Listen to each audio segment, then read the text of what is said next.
Bem, e boa tarde a todos. Se calhar são 5 horas e íamos dar aqui início ao nosso webinar, a este ciclo. Eu pedia também depois aos oradores que pudessem ativar as suas câmaras para transmitir aqui já uma maior proximidade com os participantes que já se juntaram a nós. Bem, dando aqui um pouco o arranque a este webinar, dar conta de que este webinar surge integrado no ciclo que a PDC tem vindo a desenvolver de Digital Response ou Digital Reply das nossas empresas ou de toda a comunidade tecnológica àquilo que são os desafios causados pela pandemia. Segundo a OCDE, Portugal é o país com mais projetos inovadores no combate à Covid-19 e é justamente para para apresentar algum destes projetos com a nossa audiência que nós estamos aqui hoje. Os projetos que hoje vamos apresentar foram criados para monitorizar os sintomas da Covid-19 e redes também de transmissão, o que se assume como fundamental na atual fase, em que já começou o nosso processo de desconfinamento gradual e em que se espera que possa haver uma intensificação dos contactos entre as pessoas, fazendo recear o aumento da pandemia. Portanto, aquilo que vínhamos aqui hoje discutir convosco e apresentar-vos era o que é que Portugal poderá fazer, qual é que é o papel destas aplicações, que receptividade é que têm registado e também receber algum feedback dos participantes que se juntaram a nós sobre os principais receios que identificam neste tipo de soluções. Portanto, nós na próxima hora e meia, portanto o evento hoje vai decorrer até às 6h30, com um espaço reservado para respondermos as questões que nos possam ser colocadas pela audiência. Portanto, na próxima hora e meia teremos connosco 4 oradores, representantes de 4 projetos. Teríamos a apresentação do projeto da Covidografia, pelo Pedro Fortuna. É um projeto que nasceu na comunidade do Tech for Covid-19 e que permite tirar uma fotografia ao estado sintomático dos portugueses em tempo real, rastreando os sintomas. A Covid App, a .pt, foi criada pelo portuense Moçano, resultou das preocupações de um grupo de profissionais de saúde e veio monitorizar os sintomas de quem está em quarentena. E vai-nos ser apresentada pelo Francisco Salles. A CovidApp.org resulta também de uma portuense, a iPlabs, portanto, Porto em grande destaque neste webinar, e é uma solução privada de Digital Contact Tracing, e que nos será apresentada pelo Carlos Leite. Por último, a Corona Manager resulta da experiência acumulada de um grande grupo mundial, que é a PricewaterhouseCoopers, e que nos vai ser apresentada também pelo Miguel Dias Fernandes. Todas estas aplicações têm um objetivo comum, que é usar a tecnologia para ajudar a combater a pandemia, e no final destas pequenas apresentações com os nossos oradores convidados, vai seguir um espaço para debate e conversa em torno de algumas questões que nos forem colocadas pela audiência. Portanto, aquilo que eu pedi a todos os participantes é que pudessem, no Webex existe 2 funcionalidades, o bate-papo, que permite conversar entre participantes, mas depois existe uma outra que é perguntas e respostas, e era aí que, para facilitar, que eu pedi aos participantes que colocassem as suas perguntas. Eu até vou escrever aqui boa tarde a todos, pode ser que assim isso seja mais fácil para todos os participantes visualizarem. Isto não dá, consigo responder para todo este lado. Pronto, para vocês visualizarem onde é que devem fazer as vossas questões. E, portanto, sem mais delongas, eu passava a palavra ao Francisco, não é? Foi a ordem que nós tínhamos acordado, certo, Francisco? Exatamente. Portanto, ao Francisco fazer então a sua apresentação. Ok, antes de mais, boa tarde a todos e obrigado pelo convite. Sandra, eu gostaria de pedir se eu podia fazer aqui uma pequenina apresentação, mostrar aqui 3 ou 4 slides só para dar uma imagem visual daquilo que é o projeto. Ok. Já tem a bola, já tem a bolinha. Exatamente. Eu julgo que já devem estar a ver. Já estamos a ver. Perfeito, obrigado. Sendo assim, e tal como a Sandra introduziu, eu venho em representação do projeto CovidApp.pt.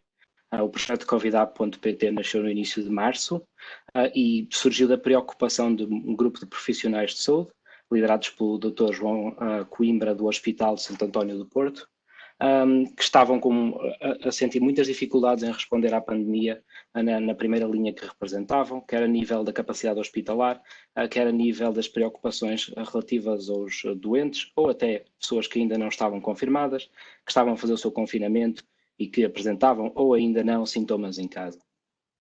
Ou seja, nesse sentido, o problema dividia-se em 3 pontos fundamentais.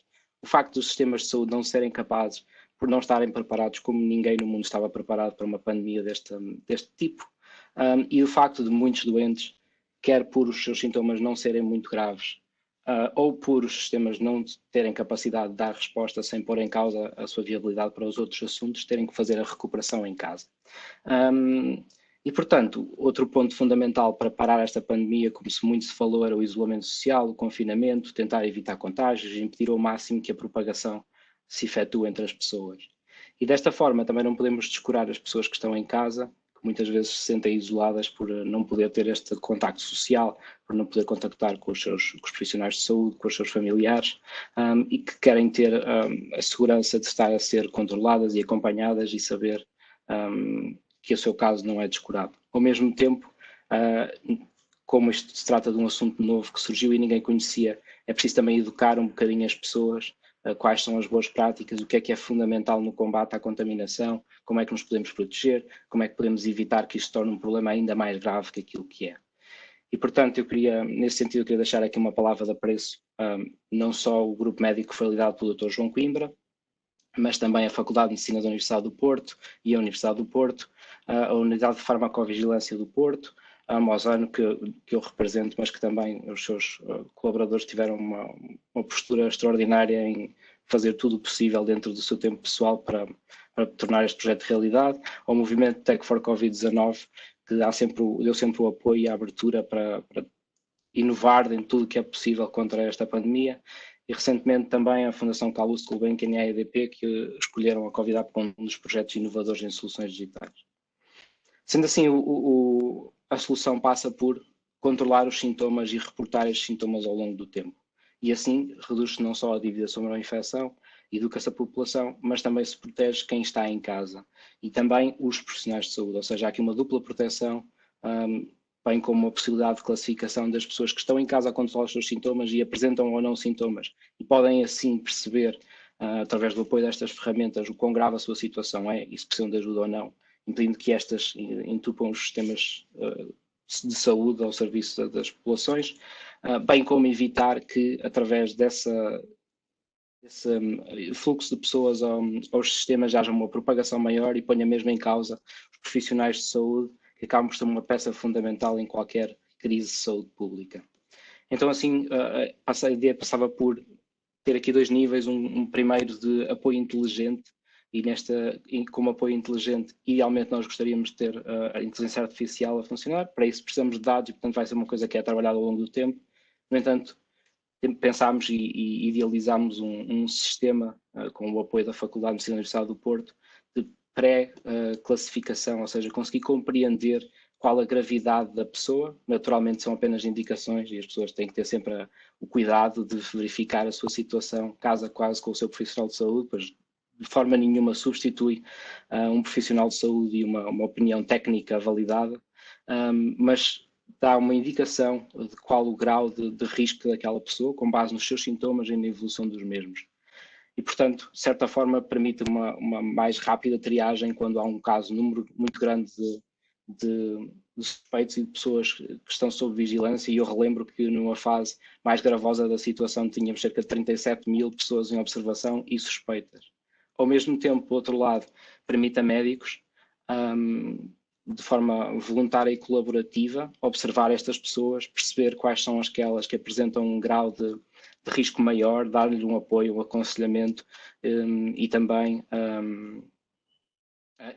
poder contactar com elas e orientar para os serviços em questão, caso seja disso. Ou seja, há aqui dois pontos fundamentais: o facto de permitir ajudar os sistemas de saúde, e isto é até um processo que não é novo, o acompanhamento médico por formulários, quer seja por via telefónica, como está a acontecer também no caso no combate à Covid, quer seja por formatos escritos ou qualquer outro formato. Basicamente é um acompanhamento que é feito e há de continuar a ser feito, é uma técnica aprovada. E, portanto, este é o que existe neste momento.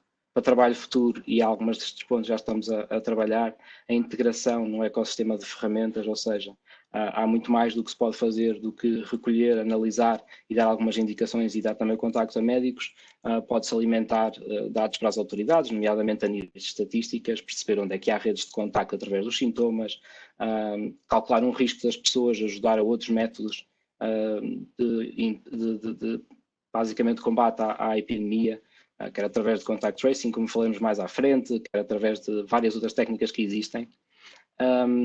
Cooperar com instituições científicas para fazer estudos epidemiológicos e farmacológicos, ou seja, perceber e aqui usar como ferramenta para perceber que fármacos têm influência nos sintomas, se há alguns que de facto se nota um agravamento, se não se nota. Isto é uma larga escala. Naturalmente é uma questão que é fácil fazer com números pequenos, mas para estudos científicos são precisas várias amostras de controle, etc. Eu não sou um especialista e nós, lá está, pretendemos unir-nos os nossos esforços com as instituições que de facto têm o background técnico para fazer este tipo de estudos. Por fim, julgamos que tem que ser sistemas acessíveis, tem que ser... eu estou aqui a ouvir feedback, não sei se é suposto, mas de qualquer forma continuo. Tem que haver um suporte para wearables, ou seja, tem que ser fácil para as pessoas fazerem essa monitorização, não só de forma voluntária, mas também automática e o mais fiável possível. Isto para haver um acompanhamento maior e maior granularidade nos dados, permite estudos com maior alcance. Por último, e isto aqui também um bocadinho fruto do feedback das equipas médicas que trabalham connosco, há uma generalização que pode ser feita e que pode ser dada a outras patologias de pessoas que sofrem de doenças crónicas e que já estão habituadas a algum certo tipo de monitorização, mas em que não há este tipo de tecnologia a apoiar as pessoas e, portanto, podia dar um acompanhamento muito superior, quer a nível de diabetes, doença renal crónica, hipertensão arterial, cardiovasculares. Há aqui um inúmero lote de doenças e de patologias que claramente beneficiam de um sistema deste tipo. E, portanto, este é o projeto nasceu de uma forma absolutamente voluntária e nós aceitamos todos os contributos de pessoas que se queiram juntar e contribuir de qualquer forma com todo o tipo de conhecimentos e o apoio que possam dar. E, portanto, qualquer questão que haja ou qualquer participação ou contributo, por favor, entrem em contato, nós estamos disponíveis para conversar. Francisco, já terminou por agora, não é? Sim, obrigado. Nós lançamos agora aqui uma pergunta que é se considera que deveria ser obrigatória a instalação de uma app digital de contact tracing para todas as pessoas que saem do desconfinamento. Convidamos os participantes a poderem responder para daqui a nada comentarmos um pouco isto.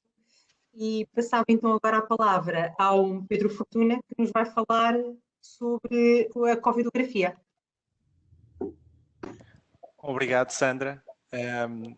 Eu vou então pedir... Pedro, também já tem a bola? A gente já lhe vai dar a bola?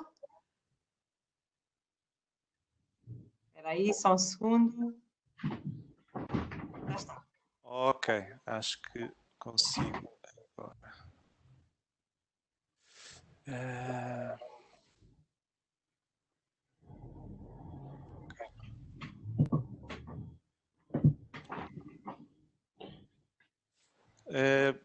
Conseguem ver o meu ecrã? Estamos a ver, não é ecrã cheio, mas estamos a ver. Sim, eu vou maximizar então. Ok. Ok. Já está bem, obrigada. Pronto, obrigado, Sandra. Eu devo dizer que o Francisco facilitou muito o meu trabalho porque, na verdade, o Covidografia explora a mesma técnica que a Covidapp.pt explora, ou seja, em inglês é o Symptom Tracking, portanto, tanto uma como a outra não são soluções de contact tracing. Mas o Francisco fez um ótimo trabalho a explicar todas as questões à volta deste tipo de ferramenta e a sua utilidade. Na verdade, temos muita coisa em comum com a Covidapp, outras coisas não, mas a maioria temos em comum. Portanto, que vão ver aqui é uma outra materialização do mesmo conceito que foi feita pela Covidografia, a equipa da Covidografia, foi feita no âmbito também do Tech for COVID-19, Portanto, este projeto surgiu exatamente no mesmo dia em que surgiu o movimento Tech for COVID-19, em que se construiu uma equipa e começamos a trabalhar neste conceito. O Covidografia define-se como a plataforma que tira uma fotografia ao estado sintomático dos portugueses e ao estado de confinamento dos portugueses. Isto que estão a ver é uma parte da interface, portanto, é uma aplicação de symptom tracking que permite recolher surveys diários sobre o estado de confinamento, os sintomas e também o estado de saúde dos cidadãos. Numa primeira funcionalidade, o que pretende é dar visibilidade ao utilizador sobre o estado da sua zona, portanto, é o que vem do lado esquerdo, vem o estado de um código postal, portanto, vem do sample que está disponível, que neste caso são 559 utilizadores, vê como é que é essa distribuição em termos do estado de saúde, se têm sintomas, se não têm sintomas, quantos é que estão suspeitos, quantos é que estão recuperados, quantos é que estão infectados, portanto isso é o estado de saúde, e depois o estado de isolamento ou de confinamento, se estão em casa preventivamente, se estão na sua rotina habitual, ou se estão isolados como medida compulsiva. Portanto, permite também analisar a evolução destes sintomas, ok? Portanto, ao longo do tempo, como é que isto tem evoluído, se vão tendo mais sintomas, se não vão tendo menos sintomas, o que permite também melhorar a compreensão da doença. Portanto, o que é mais típico, que sintomas é que são mais típicos e como é que é tipicamente a sua evolução, analisar os diferentes espectros de intensidade da doença ao longo da população portuguesa e por área, permite às autoridades antecipar quais são as áreas que devem ser acompanhadas de forma mais próxima e estratégica, gerindo os recursos que estão afetos a essas áreas. Permite também olhar para trás e avaliar o impacto das medidas que já foram tomadas, portanto, ver como é que isso se refletiu no estado de confinamento dos cidadãos, e depois, passado um determinado delta temporal, portanto, permite perceber se as pessoas têm, se o número de infectados está a aumentar, se o número de recuperados está a aumentar, portanto, ver isso tudo. Claro que a DGS já tem dados oficiais, portanto, esses dados já eles têm, não é? Mas isto permite, usando crowdsourcing, ir buscar mais informação que muitas vezes não está facilmente disponível para as autoridades e que passaria, com o uso deste tipo de abordagem, ter disponibilidade para ter acesso a esse tipo de dados, não é? Também permite monitorizar os pacientes remotamente. Então, nesta parte de funcionalidades não desenvolvemos tanto como, por exemplo, a covidapp.pt, portanto, em que beneficiaram mais de estarem a trabalhar com entidades hospitalares, mas foi uma coisa que fizemos e que pode ser mais desenvolvida no futuro. E por fim, mas não menos importante, há a questão da privacidade dos utilizadores. Portanto, isto, como vocês sabem, toca com questões muito sensíveis do ponto de vista dos dados, não é? E foi uma prioridade essencial para o projeto de Covidografia desde o primeiro dia. O que eu vou fazer, e também no sentido de aligeirar a minha apresentação, é mostrar-vos a Covidografia a funcionar. Primeiro num ambiente controlado, portanto vou mostrar-vos isto num ambiente que não é não é a mesma base de dados, digamos assim, que está a ser usada para o site que está disponível, para vos mostrar como é que é a experiência total, ou seja, quando entram nisto pela primeira vez, podem usar uma conta Google ou conta Facebook, sendo que a conta Google ou Facebook não há qualquer troca de informação, portanto, dos dados inseridos pelo utilizador para essas redes, portanto, absolutamente nada, zero. A única coisa que há é uma partilha do e-mail por parte dessas redes com o site de Covidografia. Isso está claro quando fazem este sign-up, este registro. Depois, o que é pedido é o ano de nascimento, ok? Eu vou pôr os meus dados. E o código postal. Agora, o ano de nascimento, porque o ano de nascimento e não a data de nascimento? Porque o ano de nascimento, sendo algo não tão preciso do ponto de vista de informação, acaba por proteger também a anonimização dos dados.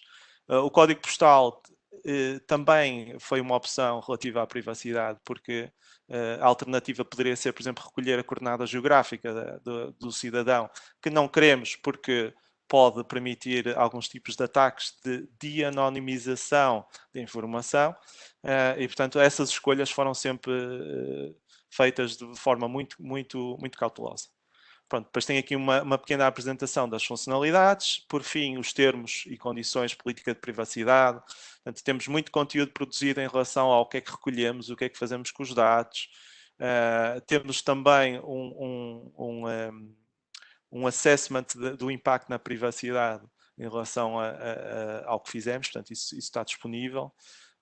E a pessoa tem que compreender todos os impactos e todas as questões relativamente aos termos e condições de privacidade e consentir de forma explícita. Tudo isto foi alinhado e verificado por advogados em relação ao estrito cumprimento do Regulamento Geral de Proteção de Dados. Depois, a primeira vez que entramos, somos confrontados com um inquérito, portanto, que é o que se pretende diariamente preencher. Temos aqui uma lista de sintomas. Eu vou aqui preencher sem sintomas. Depois temos o estado de infecção. Portanto, eu neste momento estou presumidamente saudável, portanto, que eu saiba, não tenho o Covid-19.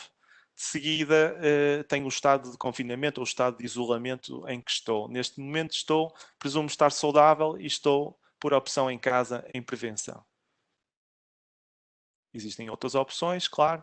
E no final, pronto, podemos partilhar, portanto, há aqui um mapazinho que pode ser partilhado nas redes sociais, que neste caso não é interessante porque, como podem ver, não tem praticamente dados. Isto é uma base de dados quase em branco.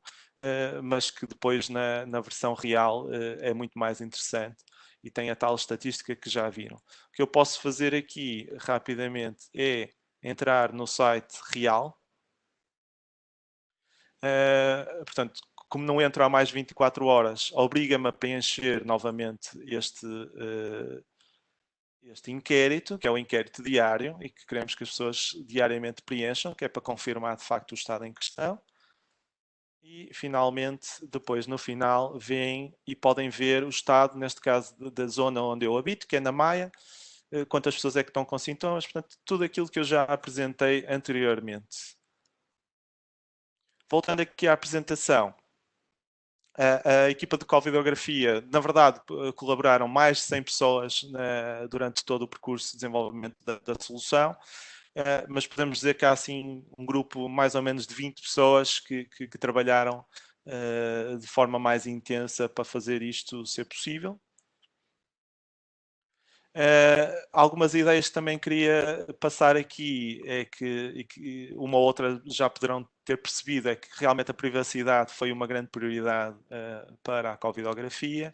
Toda a informação que é guardada é de forma não precisa e anónima, e mesmo que na pior das hipóteses alguém conseguisse capturar toda a base de dados, não seria capaz de ligar dados de saúde com dados identificativos. Portanto, isto foi engenheirado propositadamente para isso ser uma verdade, apesar que não estamos a contar que alguém captura a base de dados, não vamos facilitar nada em relação a isso, como é evidente, mas é para passar a ideia de que de facto houve aqui um cuidado.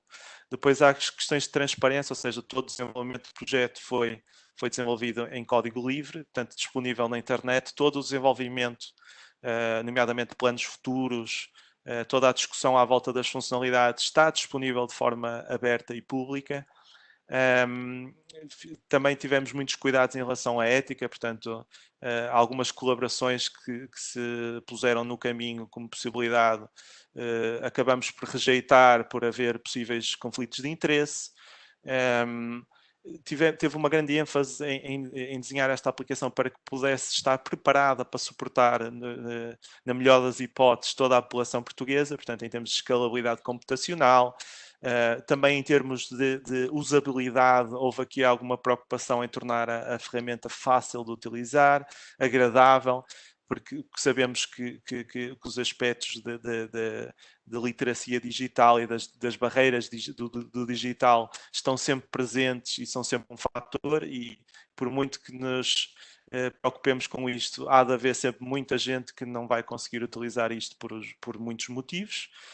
Atualmente temos cerca de 66 mil utilizadores a utilizar o Covidografia e, como resultado deste projeto, atualmente o que estamos a fazer é colaborar com a Universidade de Harvard, nos Estados Unidos, que estão a validar um modelo de previsão da evolução do estado sintomático de uma população, um modelo que desenvolveram com um conjunto de dados do UK de mais de 2 milhões de pessoas, e estão a validar esse modelo correndo contra um dataset que resulta do Covidografia, mas que obviamente está agregado e anonimizado de acordo com a nossa política de privacidade e os termos de utilização do site. Por fim, queria-vos falar de parte do trabalho futuro de Covidografia e não só. Na verdade, venho-vos falar do projeto One App for PT, que é um projeto que está enquadrado com o Tech for COVID-19 e do qual faz parte também o covidapp.pt, portanto eles estão juntos connosco a trabalhar nisto, e que é uma plataforma que pretende ser um grupo de discussão, um grupo de trabalho à volta do tema de aplicações de combate ao COVID-19, uma espécie de think tank, se quiserem, que neste momento estamos mais focados em 2 tipos de aplicações, portanto, o rastreamento de sintomas e o rastreamento de contactos.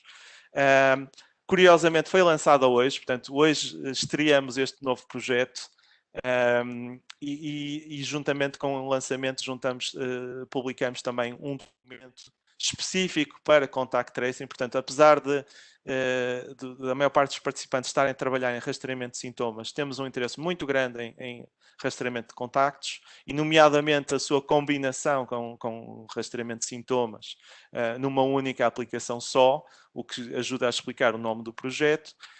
E publicamos um documento com uma série de princípios que defendemos serem os ideais para a implementação de uma aplicação de contact tracing para Portugal, e convido desde já toda a gente a visitar o site 1app4.pt e visitarem o site e lerem o documento. E da minha parte, para já, é só. Obrigada, Pedro. Foi uma apresentação que já nos levantou também aqui umas questões, mas vamos deixar para daqui a nada, para quando chegarmos ao tema do debate. Eu passava então agora a palavra ao Carlos Lei, que nos vem apresentar o covidapp.org. Quer dizer, é só Covidapp, nós é que fizemos o .org e o .pt para ajudar aqui a distinguir as duas. Olá, muito obrigado, Sandra, pela apresentação e pelo convite, e também muito obrigado a toda a gente. Estamos aqui mais de 100 pessoas neste webinário, acho que estamos todos de parabéns. Eu queria só fazer uma nota muito rápida, isto é relativamente ao nome. Nós alteramos o nosso nome, não somos mais Covidapp, pensamos que já existe um projeto demasiado bom chamado Covidapp, que já foi aqui apresentado. Nós agora alteramos o nome para OKDetect. Mas antes de vos falar um bocado sobre o OKDetect e sobre o que fazemos e sobre Contact Tracing, acho que o mais interessante é até contar-vos a história de como é que chegamos aqui. E a história está muito alinhada com aquilo que nós fazemos no nosso trabalho tradicional. Eu sou um dos cofundadores e o CEO da Hype Labs, e nós na Hype Labs aquilo que fazemos foi, nós desenvolvemos uma tecnologia, um software que permite ligar dispositivos, mesmo sem internet. Para ligar estes dispositivos sem internet, nós basicamente usamos as antenas Wi-Fi, as antenas Bluetooth, para ligá-los de forma anónima e privada, um diretamente ao outro. O que sucede é que no início desta pandemia, nós já estávamos em contacto com vários governos, com várias empresas, e começaram-nos a perguntar se era possível usar esta tecnologia para fazer contact tracing. Algo que eu confesso que nós na data ainda não tínhamos ouvido falar. Então começamos a dar os primeiros passos. Colaboramos com alguns governos na América do Sul, ajudamos-los a integrar a nossa tecnologia 100% focada para fazer contact tracing, e com isto aprendemos várias coisas.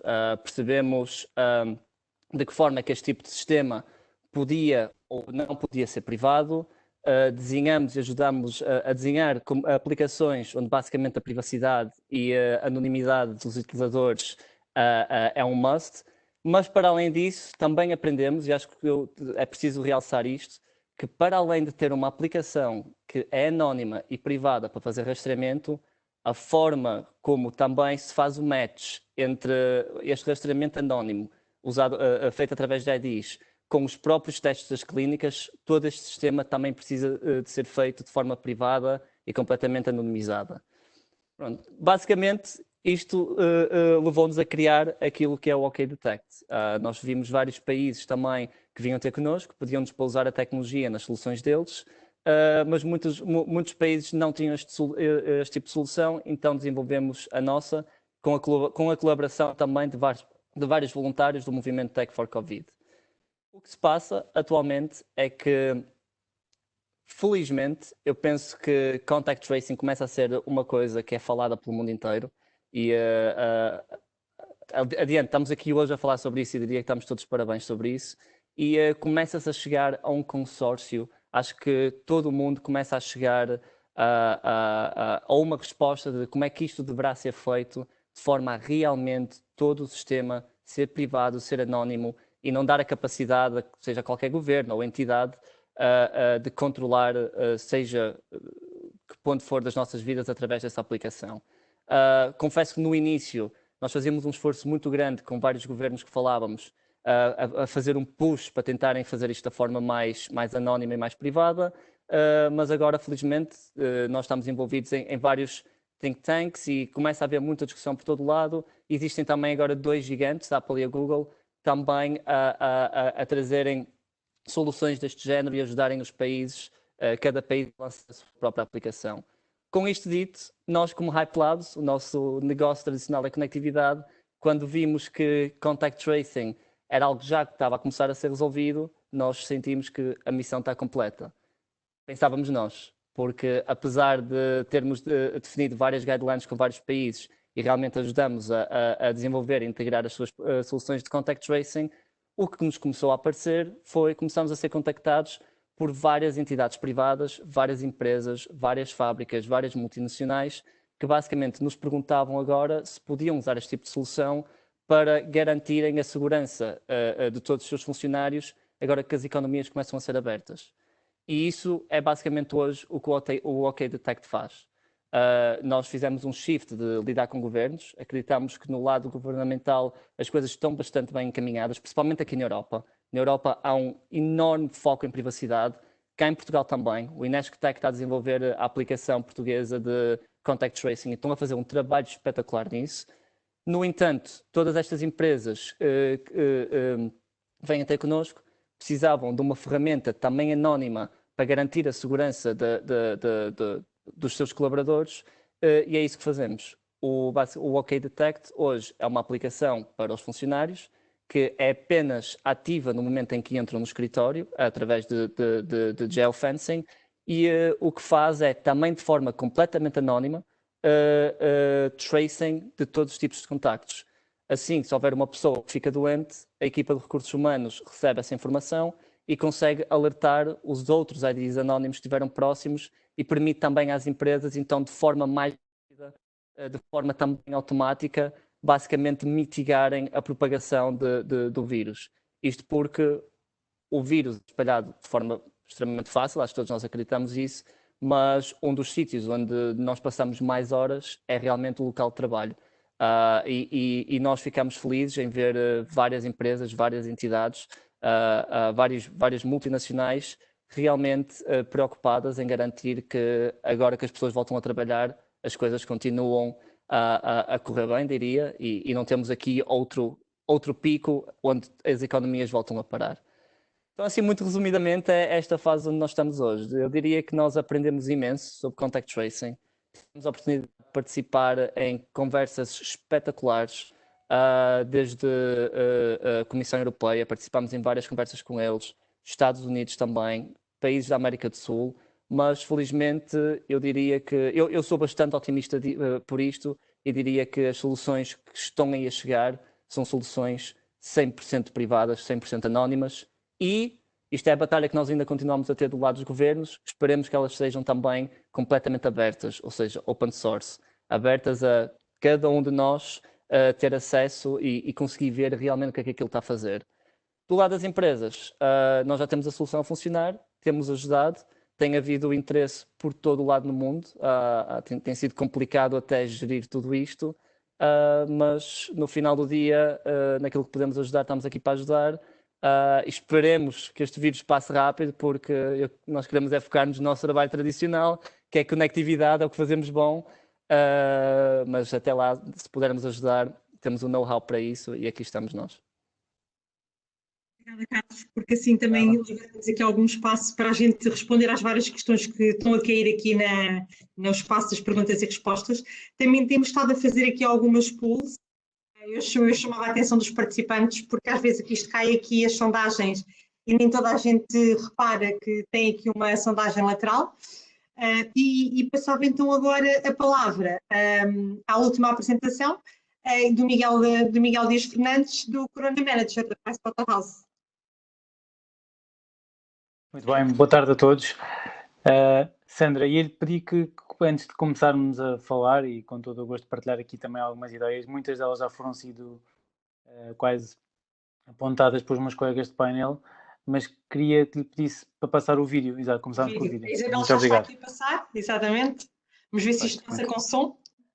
Enquanto elas tentam a passar e o Miguel não me leva a mal, há aqui uma pergunta super curta para o Pedro Fortuna, que é perguntar, espera aí só um segundo, que eu tenho aqui, porque é mesmo tão curtinha que a gente consegue matar já esta, que é do Gonçalo Gonçalves. Pergunta, visto que o código postal se pode referir a uma rua específica, não é, na covidografia, não seria difícil de imaginar que numa rua com poucos habitantes o ano de nascimento pudesse ser suficiente para identificar uma pessoa?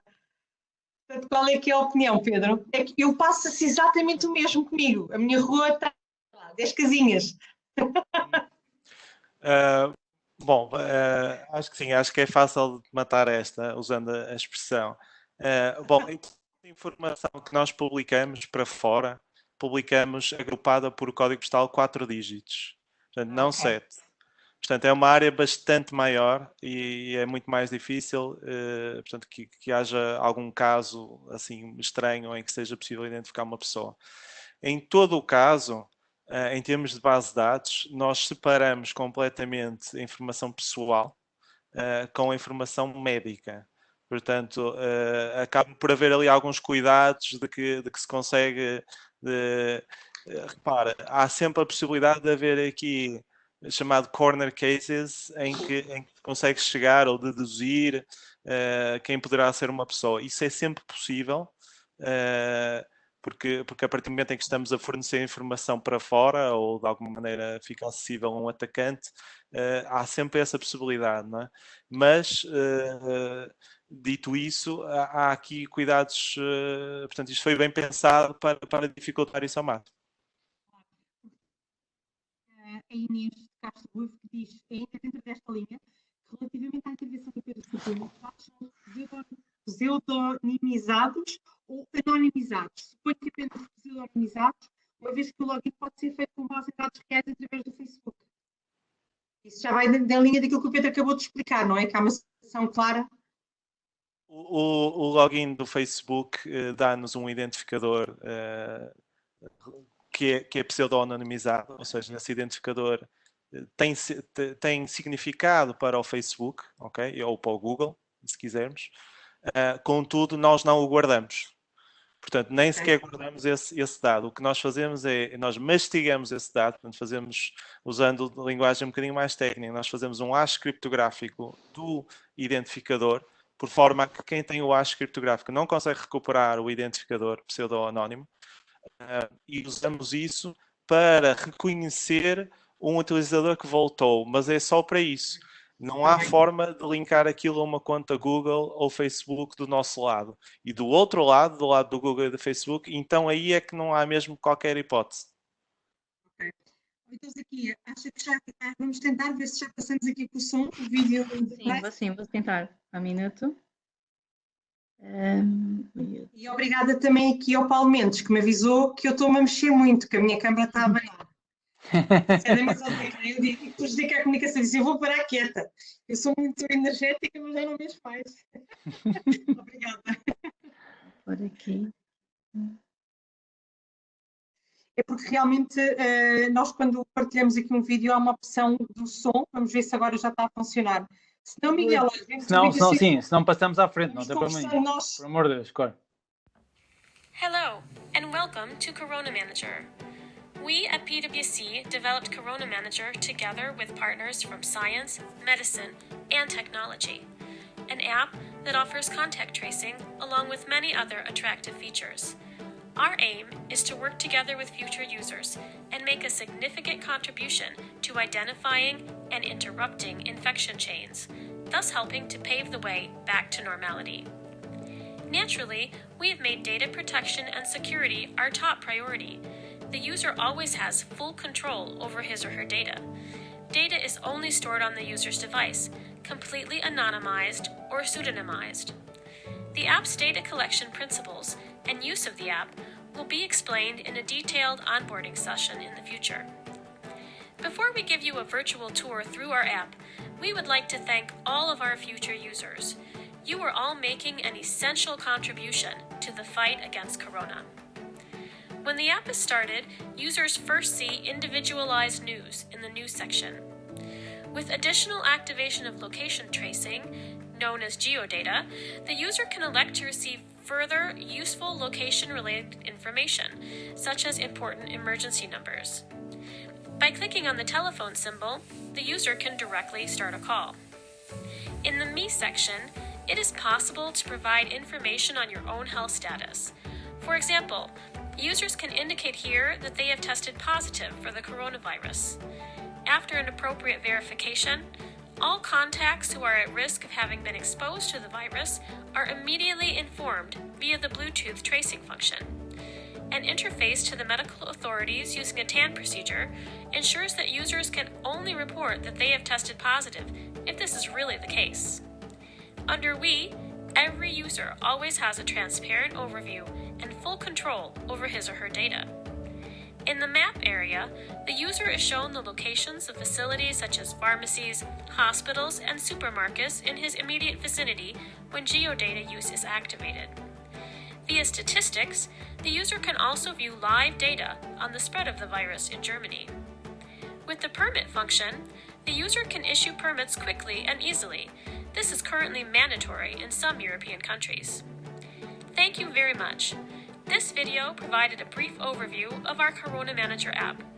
We are looking forward to working together and making a strong contribution to fight the corona crisis. Obrigado. Basicamente a ideia do vídeo toca muito nesta última intervenção do próprio Carlos, que muitas das empresas querem ter uma app que lhes ajude a gerir este regresso à normalidade por parte dos trabalhadores nas suas instalações.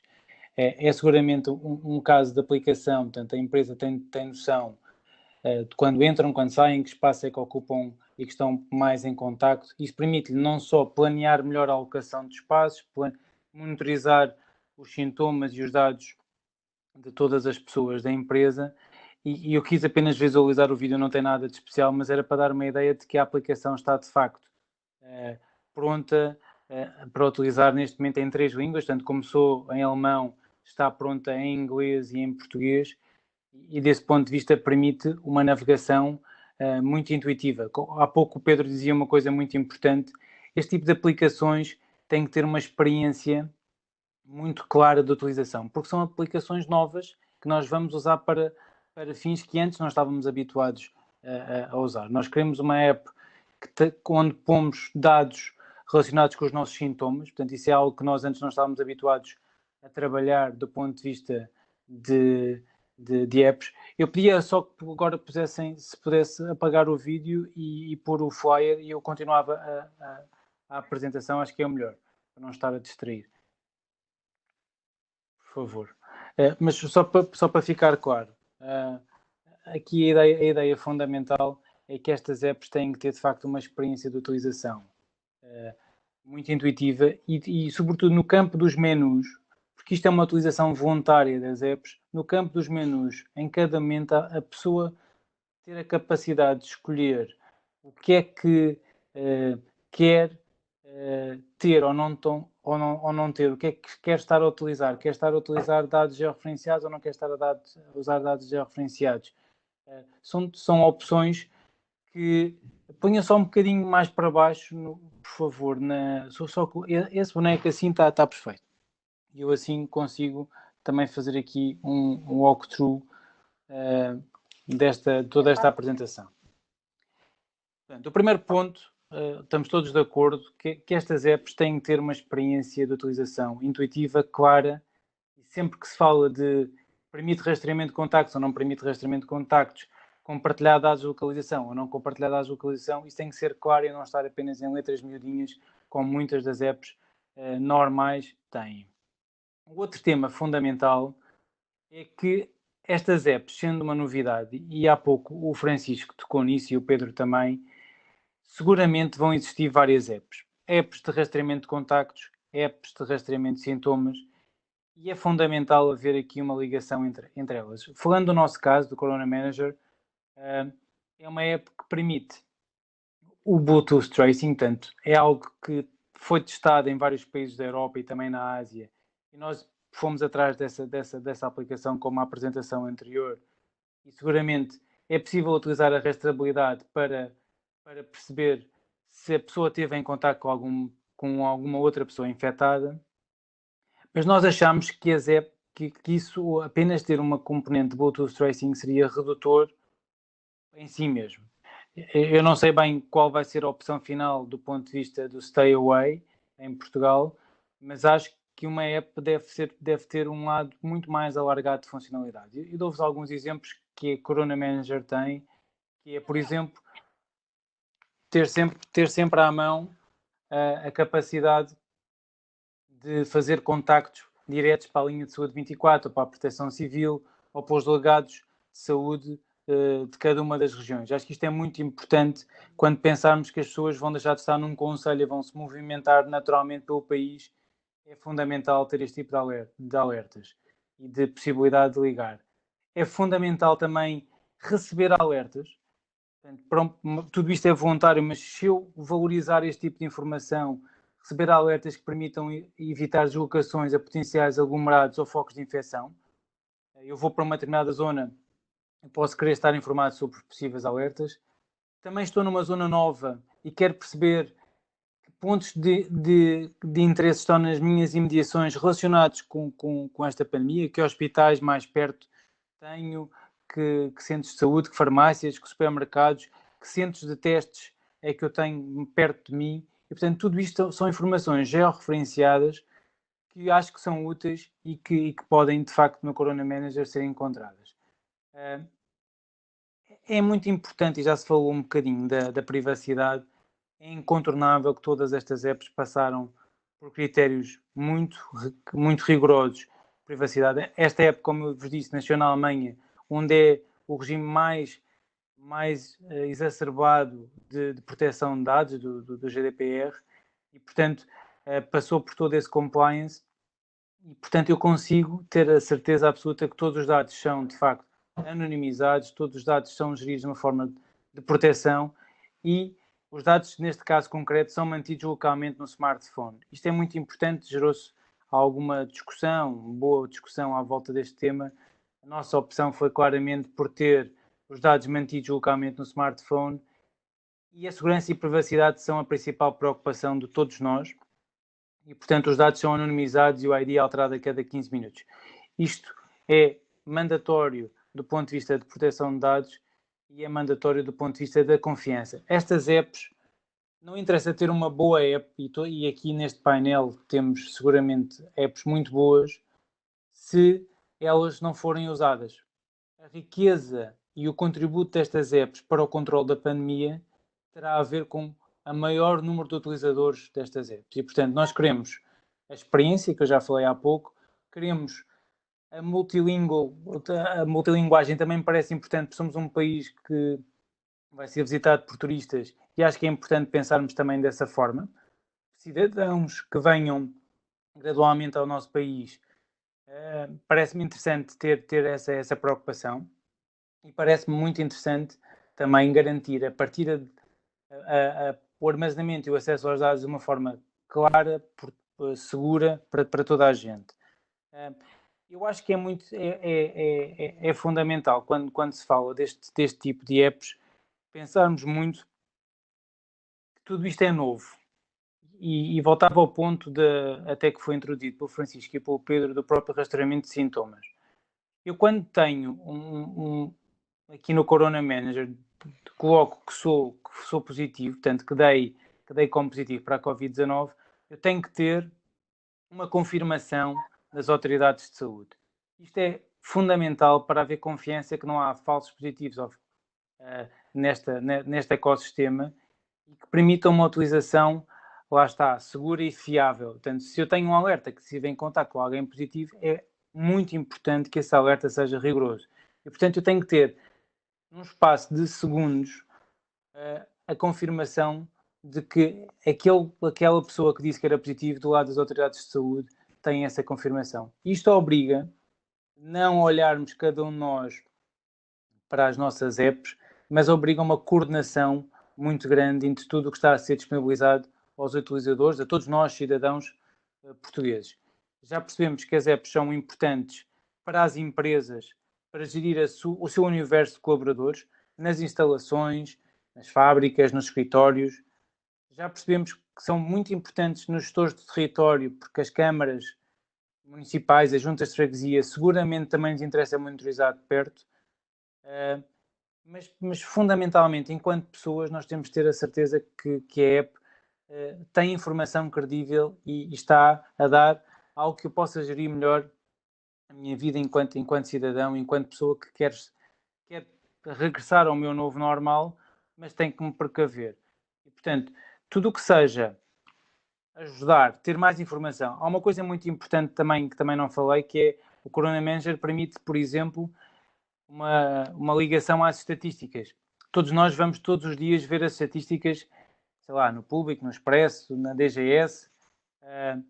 E porquê é que não nos habituamos a nestas apps também ter esse acesso às estatísticas e ser o nosso elemento natural de consulta? Eu acho que isto vai ser algo muito importante, termos quase o nosso guia pessoal, que é a app, onde temos garantia que não estivemos com alguém infectado, acesso a números de contacto, a alertas e também informação atualizada sobre este tipo de temas. Se juntarmos todo o potencial que eu estou a tentar descrever do Corona Manager com algumas com algum do potencial que ouvimos no início deste webinar, eu acho que podemos ter um ecossistema de apps em Portugal muito útil, de juntarmos o rastreamento de sintomas, de contactos, a um rastreamento de sintomas, porque depois, logo a Josante disse, também virão estudos, virão análises.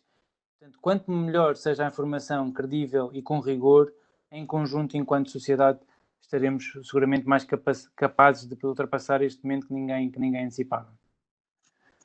Muito obrigado. Eu depois, obviamente, tenho mais coisas para dizer, mas não quero estar a esgotar o tempo e, portanto, se calhar parava aqui e continuava daqui a pouco com alguma pergunta. Com certeza, porque temos realmente aqui imensas perguntas que são dirigidas aqui aos nossos vários oradores. Agradeço então a todos terem feito esta apresentação. Se calhar, uma das perguntas que pegava também, que nos foi colocada aqui pelo Luís Cristóvão, tem a ver se algumas destas apps já estão disponíveis no mercado. No fundo, elas estão todas disponíveis no mercado, não é? Corrijam-me se estiver errada ou se estiver a dizer alguma imprecisão. Nós já testámos a Covidografia, mesmo os Covid apps, contem-nos lá como é que, e o Corona Manager, como é que está essa disponibilidade no mercado nacional. Se calhar começava pelo Miguel, que foi o último a falar. Posso, Dan, nós temos usado uma lógica de esta app já foi usada, portanto, como eu dizia há pouco, na Alemanha e no Reino Unido, e neste momento está em Portugal. Nós estamos a apostar numa lógica de app privada, portanto, apresentarmos aos nossos clientes esta app. Porquê? Porque estamos a garantir também, do ponto de vista de segurança e também de manutenção da própria app, uma primeira linha e uma segunda linha de apoio e de acompanhamento das pessoas e, portanto, e da própria infraestrutura e da própria gestão de toda a app. Portanto, isto é algo que está pronto para demo. Claro que caso a caso tem que ser visto, nomeadamente em termos de custos, de licenciamento, etc. É sempre visto caso a caso. Mas a app está pronta para ser disponibilizada a quem tem interesse. Não é? E do Covid App?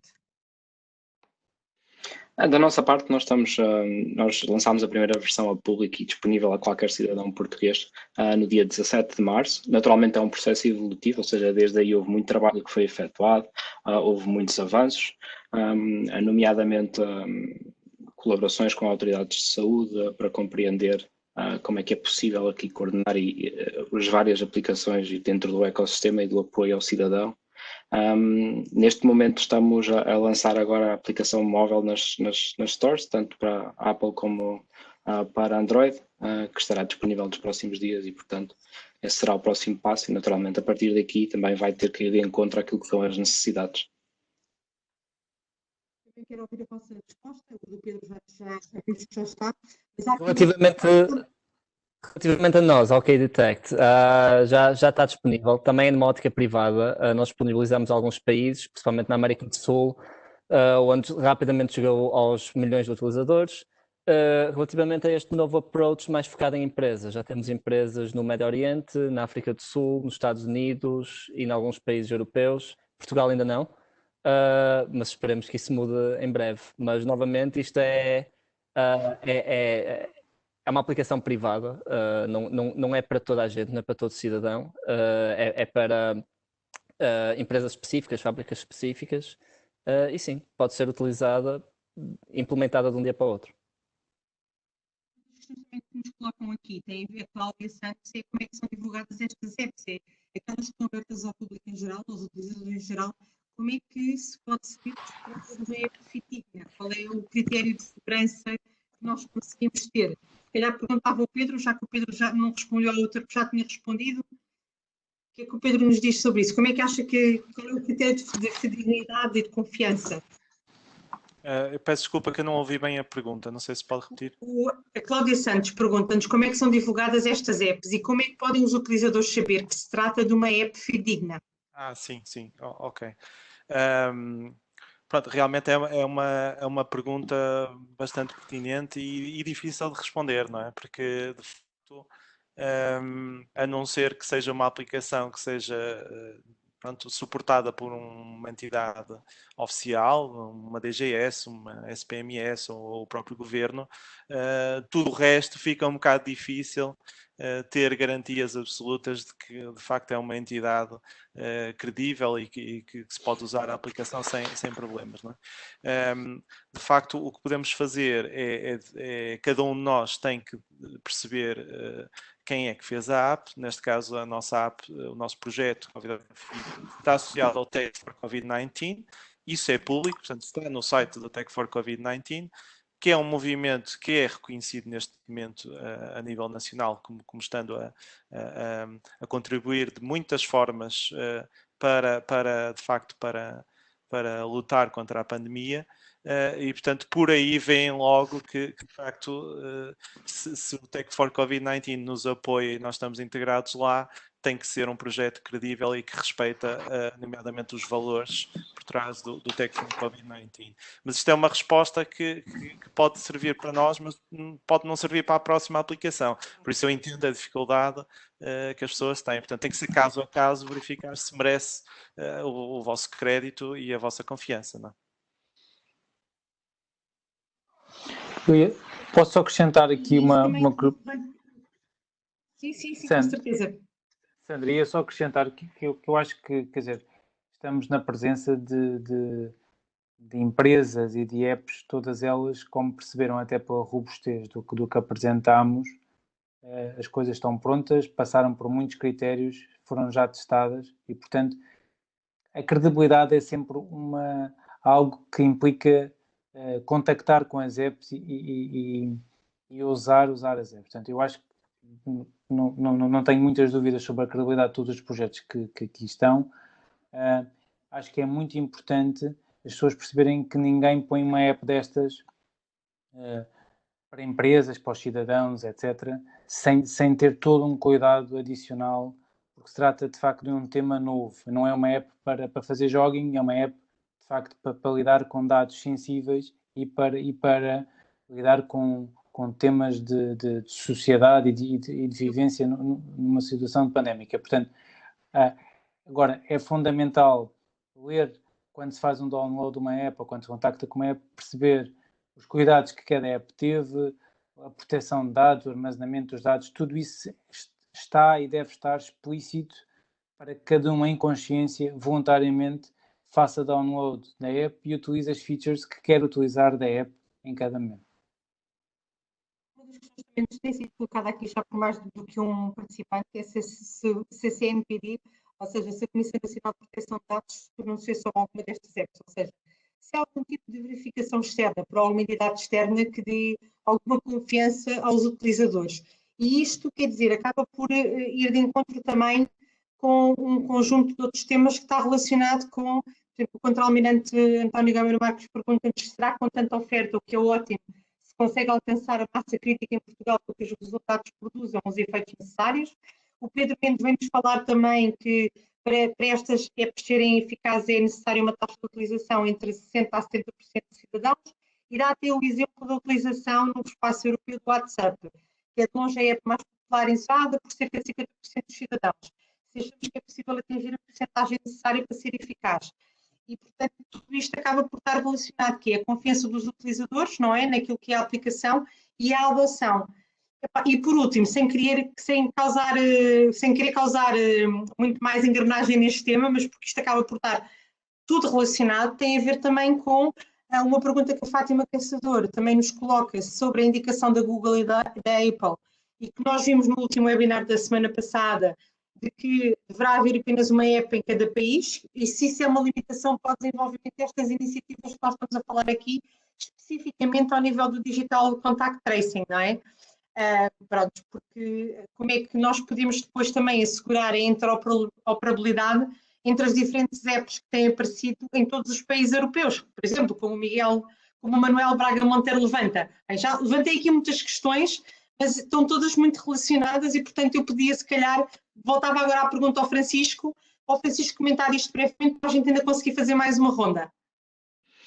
Com certeza. De facto, aí são mais questões do que eu poderei responder num breve comentário, e há muito para dizer sobre todas elas. Começando agora por esta última em relação à Google e à Apple, que eu acho que é uma questão pertinente, e a forma como isso afeta estas iniciativas. Eu acho que uma das provas de que afeta e pode afetar até de uma forma positiva é o facto de, por exemplo, já estarmos no One App for PT a colaborar. Isto porque, lá está, nós somos todos da opinião que tem que ser um trabalho coordenado e conjunto entre todas as pessoas que têm algo a acrescentar a estes projetos, e em colaboração também com as autoridades responsáveis por fazer destes projetos realidade. Em relação à confiança, naturalmente, haverá sempre uma questão de confiança, é legítima e recomendável até, porque estamos, como o Miguel estava a dizer, estamos a falar de dados críticos pessoais e dos quais tem que haver o maior cuidado em preservar. Essa é uma das orientações que eu pessoalmente defendo, que muitas outras pessoas defendem, e que naturalmente deve ser tido como uma das principais preocupações. Estando num país em que a liberdade é um dos pontos fundamentais, ela tem que ser respeitada também como a privacidade, e portanto há que ter muito cuidado. Naturalmente, em relação à confiança, o facto de haver agências públicas, e aqui faço um particular destaque à Agência Nacional de Inovação, que tem feito o cuidado de se informar acerca de cada um dos projetos que têm aparecido a público, a perceber a solidez, a robustez e a seriedade destes projetos e listá-los no seu website como é um projeto válido em que as pessoas podem confiar, ou se não estiver lá não quer dizer que não seja, pode simplesmente querer dizer que ainda não foi analisado, mas tem feito esse trabalho e, portanto, também pode ser um ponto de referência para apps confiáveis. Portanto, há aqui muito material que pode ser explorado, e que eu creio que tem que ser levado a nível da anonimização, a nível da forma como modelos descentralizados que impeçam que as pessoas estejam sequer em risco, a credibilização das pessoas envolvidas, a abertura e a transparência, tudo isto são pontos fundamentais, e que eu convido as pessoas a discutir connosco a qualquer momento, porque são pontos que nós temos todo o interesse em explorar. Olha, é engraçado que aqui o António Gameiro Marques, que nos está a assistir do lado lá, partilhou connosco aqui uma notícia do MIT Technology Review, dando conta que 40% dos Icelanders, não é, are using the COVID app, and it hasn't helped much. Ou seja, diz que é o país com a maior percentagem de penetração da utilização de uma app de digital contact tracing no mundo, mas que não foi um game changer. E, portanto, mas eu pedia também aqui o comentário ao Carlos Lei, ao Pedro e ao Miguel, àqueles temas que eu apresentei de forma embrulhada, não é? Se calhar posso avançar. Se calhar tira mais fácil do caminho que essa CNPD se pronunciou sobre estas apps. Claro que só posso responder sobre a covidografia. Não se pronunciou até o momento, pode vir a acontecer. Esperemos que gostaríamos muito que isso acontecesse, mas não depende de nós. Em relação à taxa de utilização, portanto, a questão dos 60% ou 70% da utilização, antes de mais, acho que há aqui uma série de problemáticas que devem ser discutidas em conjunto.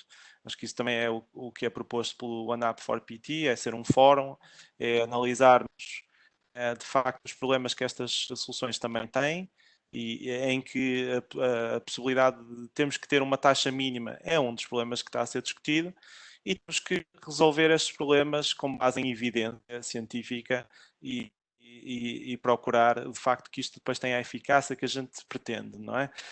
Há mais problemas, há o problema dos falsos positivos, há o problema dos falsos negativos, que são questões que estão a ser abordadas no documento que publicamos hoje. Mas voltando aqui à questão da taxa de utilização, daquilo que nos foi dado a crer na literatura científica, é que há aqui uma ideia quase estabelecida que há um mínimo de percentagem de utilização que tem que ser, que é absolutamente vital para o rastreamento de contactos ser útil. Eu não creio que isso possa ser visto de uma maneira tão binária, tipo, ou tem aquela taxa ou não tem valor. Na verdade, existe um artigo titulado que prova que, seja qual for a taxa de utilização da ferramenta de contact tracing, ela tem sempre um efeito na diminuição da taxa de contágio, portanto, o famoso R que temos falado. Portanto, e qualquer diminuição dessa taxa de contágio tem valor. Ok? Portanto, depois trata-se uma discussão de quanto valor é que tem que ter para compensar o esforço que é posto por trás da utilização desta ferramenta. E, na perspectiva de alguns, para compensar os riscos à privacidade. Okay? Portanto, em relação aos riscos à privacidade, isso é dissecado, mais uma vez, no artigo que publicamos hoje, no documento. Nós achamos que, adotando-se uma solução descentralizada e que é aberta em código livre, pode ser escrutinada por todos, essa questão fica largamente resolvida no que toca a riscos para os cidadãos. Portanto, foi tudo analisado e estudado e tem sido discutido a nível europeu. Mas, portanto, essa parte está resolvida. O que não está resolvido é de facto o custo do ponto de vista de esforço do cidadão que tem que ter em utilizar estas ferramentas, face à sua eficácia e face ao seu valor, que tem que ser medido ainda com mais evidências do que a que temos hoje. Já agora achamos que há um benefício potencial muito interessante em combinar rastreamento de contactos com rastreamento de sintomas, que foi um dos motivos que nos levou a interessar-nos bastante sobre este tema e que pode tentar, pelo menos, atenuar alguns dos problemas do rastreamento de contactos, como é o caso dos falsos positivos. Eu gostava de intervir agora, se pudesse. E, Pedro, queria só dizer que adoro ouvir-te. Mas eu queria dizer uma coisa para toda a audiência, que é o seguinte. Contact tracing já existe e já está a ser realizado. Eu não sei se alguém na audiência tenha sido testado positivo por Covid, espero bem que não. Mas o que acontece hoje em dia, em quase todos os países, é que após o momento em que alguém é testado positivo, essa pessoa é questionada sobre com quem é que esteve próximo, quando é que esteve próximo. Se essa pessoa conhece as pessoas com quem esteve próximo, pedem-nos o contacto telefónico e começam a ligar um a um a dizer: olha, você poderá ter sido infectado, venha fazer o teste ou fique em casa. Isso já acontece hoje. Na Califórnia, por exemplo, eles planeiam gastar $40 milhões até o final do ano só num exército de pessoas em que basicamente fazem este tipo de contact tracing que é manual. Estas soluções que estamos a falar fazem o mesmo mas de forma digital e de forma também mais privada. Porque uma coisa é eu ir a um hospital e dizer, ok, eu estive com o João e com a Maria e com a Ana e aqui estão os números de telefone deles e estou a dar tantos nomes como os contactos, ou então usar IDs completamente random, anónimos, que o telemóvel vai apanhando e permitindo assim, basicamente, chegar a um número maior de pessoas, garantindo também a segurança. Uma coisa importante também a referir é, quando estamos a falar de contact tracing é apenas uma pequena peça em todo um componente, em todo um puzzle, que basicamente ajuda a trazer uma solução para a pandemia que estamos a passar. Contact tracing é uma aplicação. A contact tracing pode ser, e hoje todas as aplicações que estão a sair, todas elas são privadas, todas elas são descentralizadas. Como acontece é que é gerado um ID random, anónimo, no dispositivo, que muda cada 24 horas ou cada 48 horas, isso depende de app para app, e basicamente o que a aplicação faz é registrar todos estes IDs privados e anónimos de quem está nas proximidades. Quando uma pessoa é testada positiva, o utilizador com o telemóvel, e é no telemóvel do utilizador que todos estes dados são guardados, nunca num servidor central, pode ter a opção de alertar todos estes IDs sem saber quem eles são. Isto é como funciona hoje. Isto é um lado da coisa. Depois temos que olhar para o outro lado da coisa, que também tem a ver com testes. Isto é algo que quase ninguém fala, mas também é importante. Porque não me interessa se eu tiver uma aplicação onde eu sou um ID anónimo, se quando for fazer o meu teste eu dou o meu nome, Carlos Loi, e o meu teste com o meu nome depois é atribuído para o meu ID. O ID deixa de ser anónimo. Por isso, contact tracing como aplicação é uma coisa, olhar para o lado dos testes e anonimizar estes testes, que é uma coisa também fácil de se fazer. Um QR Code, por exemplo, com um ID anónimo também, pode ser atribuído a esse teste e lido e funciona dessa forma. Pronto. Basicamente precisamos ter todo este leque de atenções em forma de isto ser anónimo. Relativamente à percentagem de população, o Pedro tem razão aqui. Isto não é binário, não é se 40%, 50%, 60% da população usar é que funciona. Não, isto ajuda de qualquer forma. Isto só o facto de, por exemplo, se eu for identificado positivo, ter o ID de alguém com que estive próximo que eu não conhecia, já ajuda mais, já está a ajudar mais uma pessoa do que eu estar apenas a dizer ao hospital as pessoas com quem estive próximo para eles depois ligarem. Não é assim tão binário. No entanto, eu confesso que para isto ser realmente útil, precisa de ser utilizado por uma grande parte da população. Para isto, e isto agora é quase um baralho de cartas, para isto acontecer, também acredito que todas as aplicações que saiam têm de ser, isto de contact tracing, todas as aplicações públicas que saem de contact tracing devem ser abertas, devem ser open source, o público deve ter a capacidade de olhar para elas, e isto é algo que, por exemplo, a própria Comissão Europeia tem batalhado. A solução da Apple e da Google, eles apenas estão a fazer uma API, eles não estão a fazer uma app por si só, mas essa parte por si só é fechada. A Comissão Europeia está a batalhar para tentar tornar aberto. Eu acho que todos nós, como cidadãos, devíamos lutar para aquilo ser aberto. Mas sim, se for aberto, se for validado, se seguir as normas europeias, e eu diria que a Europa está em número 1 em definir normas e regras de segurança e privacidade, mas que se todos estes pontos forem atingidos, realmente a percentagem de população a utilizar a aplicação pode subir e realmente podemos começar a ver maior valor nisto. Agora, ser muito útil, pouco útil, é sempre útil. É melhor estar a fazer telefones 1 a 1. No último webinar foi logo uma das questões que o professor Henrique Passos falou, é que o contact tracing sempre existiu, já existe há mais de uma centena de anos, sempre se fez isso e atualmente também se faz. Mas isso leva-nos a uma questão que vocês já abordaram ao de leve e que se calhar depois também podia aos restantes oradores para comentar, que tem a ver com, sabemos que não há sistemas perfeitos e que há sempre críticas que surgem nas soluções propostas, com especial relevância para este tema dos falsos positivos e dos falsos negativos.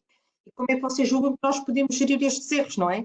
Porque tem sido algumas questões que nos foram colocadas aqui. Por exemplo, o Carlos Rodolfo fala-nos, se calhar porque participou no nosso webinar da semana passada, não sei, estou só a supor que se for instalada só é detectado positivo na Covid-19 e é detectado no Covid positivo, pode o rastreamento incluir contactos próximos nos dias antecedentes, se sim, quantos dias antes? Ou seja, qual é o tipo de algoritmo? Porque nós na semana passada, aquela época a ser desenvolvida a Stay Away pelo Governo, foi-nos comunicado que só testa positivo e nós falámos um bocadinho sobre isso na preparação deste webinar convosco, não é? Só testa uma pessoa, só testa positivo se tiver 15 minutos consecutivos em contacto com alguém que depois testou, que pode acusar como positivo ou como deu positivo, e num raio de X metros. Eu não quero precisar agora porque já não me recordo. Que tipo de algoritmo é que vocês têm, ou que tipo de presunção é que vocês têm quem está a fazer o contact tracing, não é? Nestas soluções, para permitir que possa haver um falso positivo ou um falso negativo, não é? E como é que nós podemos gerir estes casos?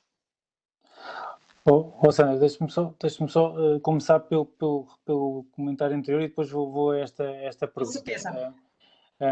Eu acho que o tema de haver uma app por país e até, de certa forma, condicionada pela própria Apple ou pela Google, sinceramente acho que não é isso que vai acontecer, não é essa a tendência que estamos a ver em todos os países. Vai haver seguramente um núcleo de apps que vão ser mais usadas. Isso parece-me incontestável. Eu posso querer usar a app do governo porque acho que faz sentido, ou posso querer usar a app da minha empresa porque acho que faz sentido, e portanto eu usar mais do que 2, 3 apps, sinceramente, enquanto cidadão isso não vai acontecer, mas vou ter uma app mais preferencial que para mim, que é diferente de qualquer um, provavelmente, do que está à volta da mesa. E portanto, eu acho que vamos confluir para um modelo de existência de algumas apps, não muitas, mas algumas apps, e o que é fundamental é garantir a interoperabilidade entre essas apps. Se todas usam Bluetooth, seguramente nós tivemos essa preocupação delas ficarem abertas para receberem dados de outras apps que também façam o mesmo mecanismo. Isto me permite que eu consiga receber os mesmos alertas, independentemente das pessoas com quem eu estive estarem a usar a mesma app que eu ou não. Portanto, quando eu falava há pouco de coordenação e de haver aqui alinhamento de esforços de todos os que estamos neste painel e também, eventualmente, com a Stay Away e com outros players relevantes, é que é fundamental pensar que o ecossistema em conjunto, esse sim, é que tem que atingir as taxas elevadas de adoção e não app a app. Acho que todos beneficiamos com isso.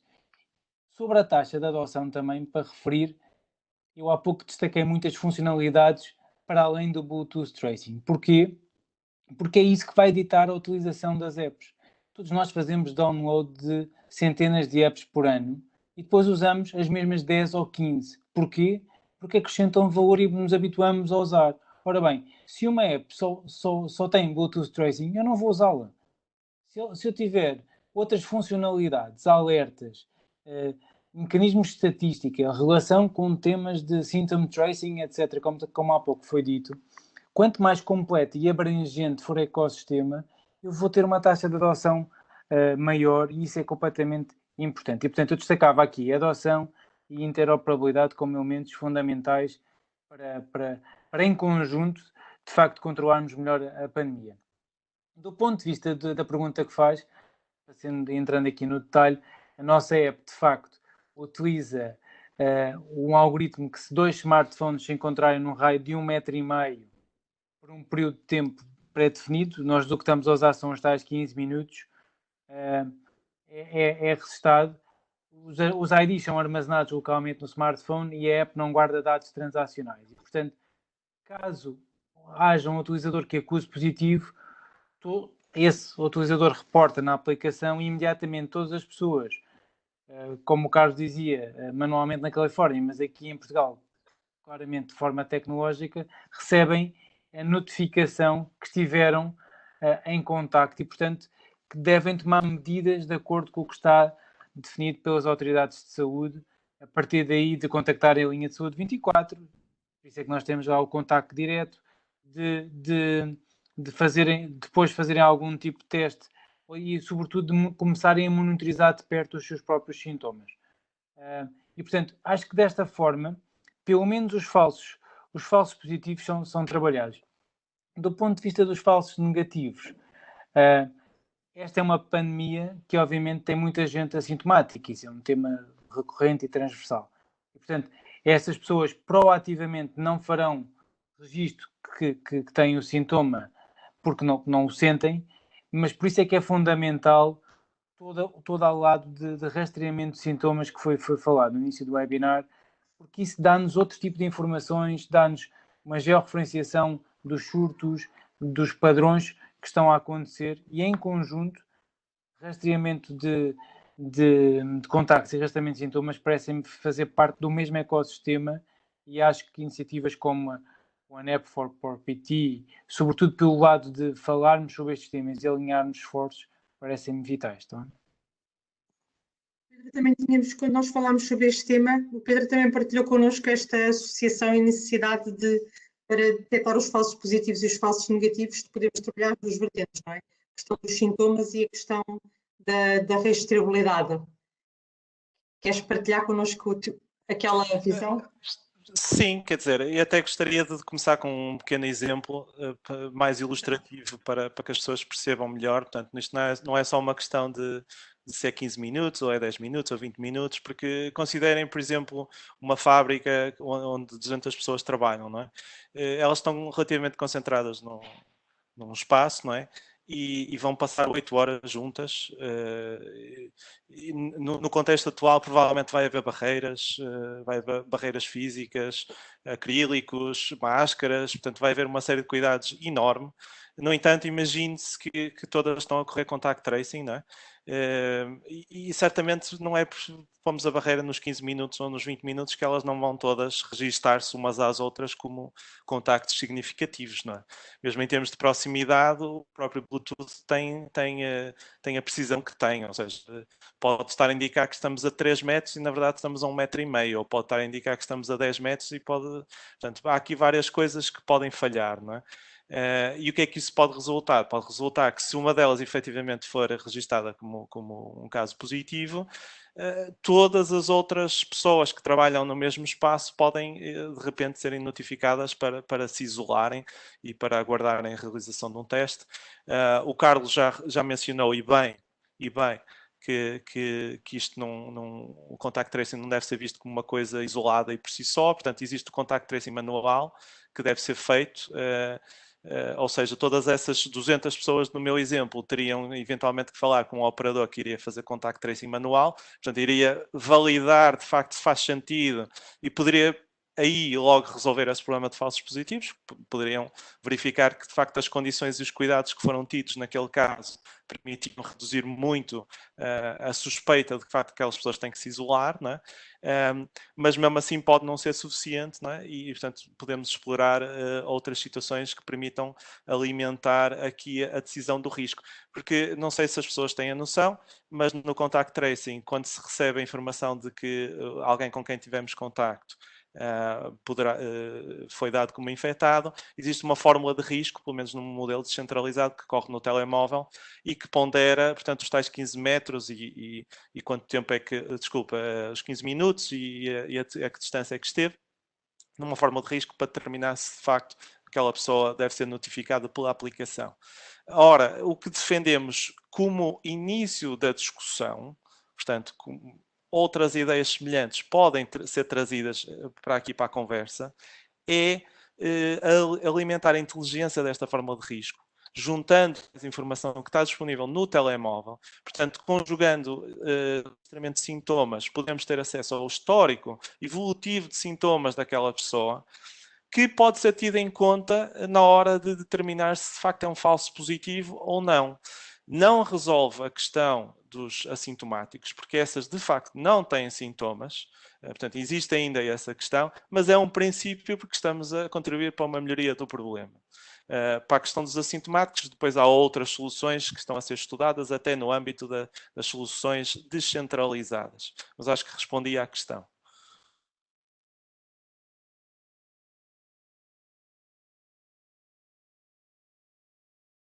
Não a conseguimos ouvir, Sandra. Obrigada. E agora? Sim. Ouvir? Sim. Sim. Quando também explicaram a questão como é que nós garantimos ao utilizador que os dados que o utilizador fornece são apagados depois de serem considerados, em vez de serem utilizados para outros fins que o utilizador desconhece.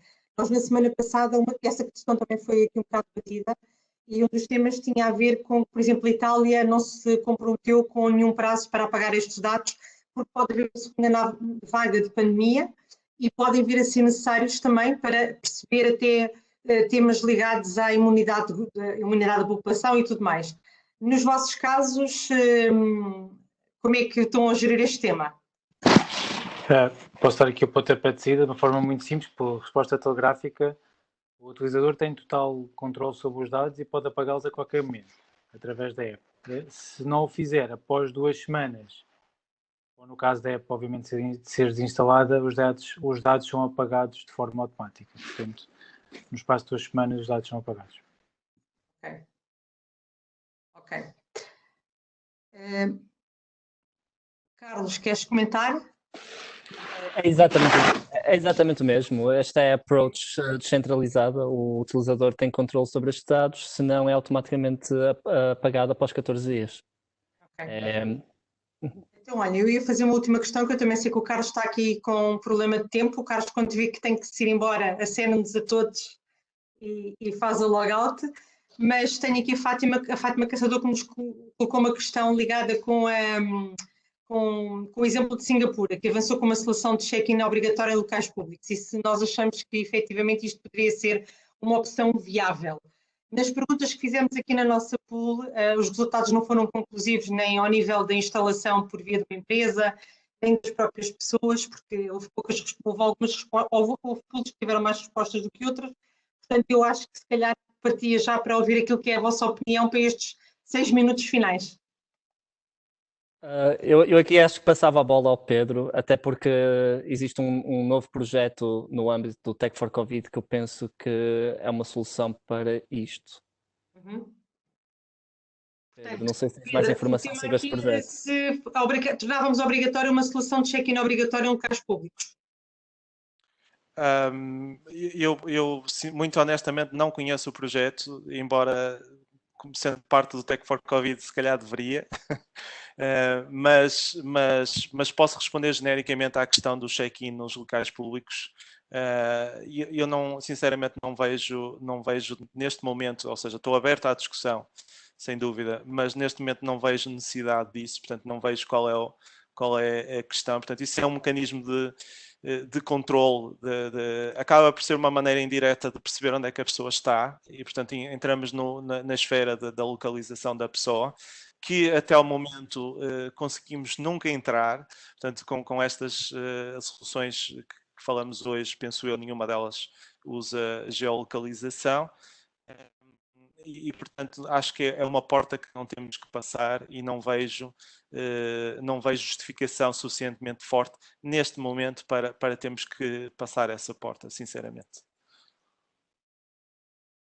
Não, nós temos aqui vários comentários, e isso tem sido sentido até na literatura e nas reações às notícias, que a divulgação dos dados médicos são temas demasiado sensíveis para se confiar a terceiros, acreditando sempre naquilo que é a boa fé da utilização desses dados.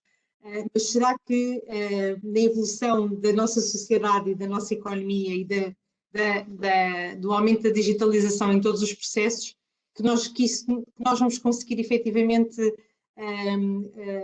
fugir deste controle de partilha de dados e de dados médicos, que o Miguel nos diz, ainda por cima, porque a solução do que o Miguel, do Corona Manager, é no contexto de uma empresa, também deve levantar muitos temas sobre a partilha do seu estado de saúde à minha entidade empregadora. Nós existimos até notícias de recusa só para se tirar a temperatura dos trabalhadores, não é? Miguel, sim, é assim. A nossa experiência, eu insistia muito no ponto em 2 pontos, aliás. O ponto do ser voluntário. Tudo isto é voluntário. E, portanto, é voluntário o download da app, é voluntário o apagar a app ou desinstalar a app. E isso é muito importante que seja destacado. Portanto, as pessoas não estão aqui numa espécie de colete mandatório do que têm que fazer em todo o momento, e até podem fazer download da app e utilizá-la, e passar de X tempo acharem que ela não traz benefícios e deixarem de utilizar. Todos os dados destas apps têm que ser, lá está, garantida a anonimização, a proteção de dados. Isso é, independentemente de serem dados, eu acho que aqui não há o mais sensíveis ou menos sensíveis, tudo relacionado com este tema tem uma elevada sensibilidade e exige confiança. Agora, é importante colocar sempre a pergunta no centro, que é porque é que nós estamos a considerar este tipo de apps e porque é que nós estamos a tentar utilizar tecnologia para gerir a pandemia. E, de facto, não é com telefonemas e com recomposição dos últimos 14 dias de cada pessoa que nós vamos conseguir gerir o número de infectados ou as pessoas com quem tivemos em contacto. Portanto, tudo isto tem a ver com, se todos utilizarmos de forma regrada e protegendo totalmente os dados, havendo essa garantia, vamos beneficiar enquanto sociedade de uma gestão, sobretudo de evitar surpresas, mais informação, e temos que ver isto sempre pelo lado do copo meio cheio e não do copo meio vazio. Mas, obviamente, por isso é que eu comecei com o voluntário. Isto é voluntário e achamos que, fala-se muito do acelerador Covid. Ora bem, o acelerador Covid, neste caso, parece-me a mim fundamental ser carregado, porque sem tecnologia nós não vamos gerir da melhor forma os próximos meses, nem se há segunda onda ou não há segunda onda. Este regresso à normalidade tem que ser feito com confiança. E se as pessoas não têm confiança e têm receio, não há um novo normal, nem sequer há o antigo normal. Portanto, é algo que é ingerível enquanto sociedade ou enquanto empresas. E tudo o que sejam mecanismos de garantia, ou pelo menos mais informação, de proteção das pessoas, de alertas, de carregamento, de análise, como diziam no início, dos sintomas e do tipo de casos e das zonas onde estão a acontecer todos esses sintomas, eu acho que são fundamentais para, enquanto sociedade, e aqui não interessa se é o Corona Manager ou outra qualquer, enquanto sociedade gerirmos bem este momento que é difícil, que é um momento difícil.